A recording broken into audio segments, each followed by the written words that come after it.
کوئی صاحب نسبت غیر صاحب نسبت خود بھی ہونا چاہے تو نہیں ہو سکتا.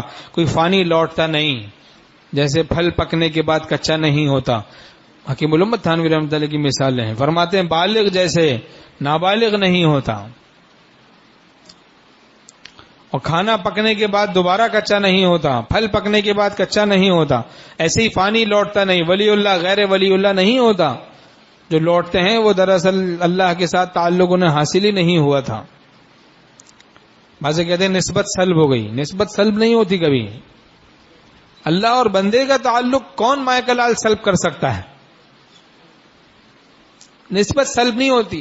تصرفات کرنے والے مشق کر کر کے کیفیات کو سلب کرنے کی مشق کرتے ہیں تو وہ کیفیت سلب کر سکتے ہیں بہت زیادہ. نسبت مع اللہ سلب نہیں. ہاں پھر زوال کیسے ہوا؟ اگر نسبت سلب نہیں ہوئی تو فلاں کو زوال کیسے ہوا؟ زوال ایسے ہوا اول تو وہ صاحب نسبت ہی نہیں تھا، معلوم ہوتا ہے.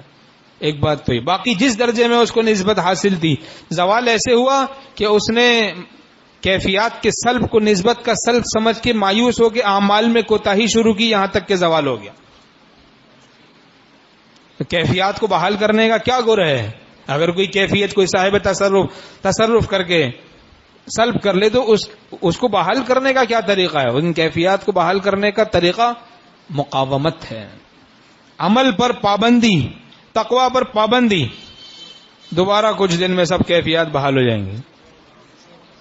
شیطان بیچارہ کیا کرے گا؟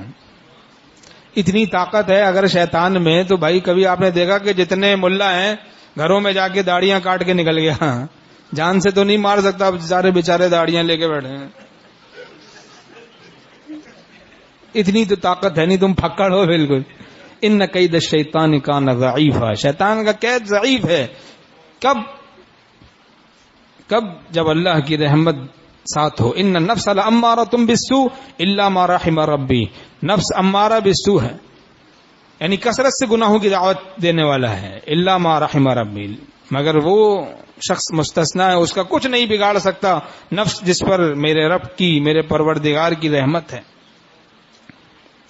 تو رحمت حق کے ہوتے ہوئے شیطان سے ضعیف مخلوق کوئی نہیں. ہمارے شیخ رحمۃ اللہ فرماتے تھے چونکہ وہ اللہ کا بڑا دشمن ہے تو پھر اس سے ضعیف مخلوق کوئی نہیں. اللہ کی رحمت اگر ساتھ ہے، اور اس کی رحمت ہٹتی ہے جب انسان گناہ کرتا ہے، اور ان کی رحمت متوجہ ہوتی ہے جب تقوی سے رہتا ہے. حق تعالیٰ فرماتے ہیں دلیل واتقوا اللہ لعلکم ترحمون، اور گناہوں سے بچو تاکہ تم پر رحم کیا جائے. تو اللہ کی رحمت کے ہوتے ہوئے پھر کوئی کچھ نہیں کر سکتا. سارا عالم کرے گا کیا اختر، جس پہ حق مہربان ہوتا ہے اس کا سارا عالم کیا کرے گا بھائی؟ سارا عالم کرے گا کیا اختر جس پہ حق مہربان ہوتا ہے.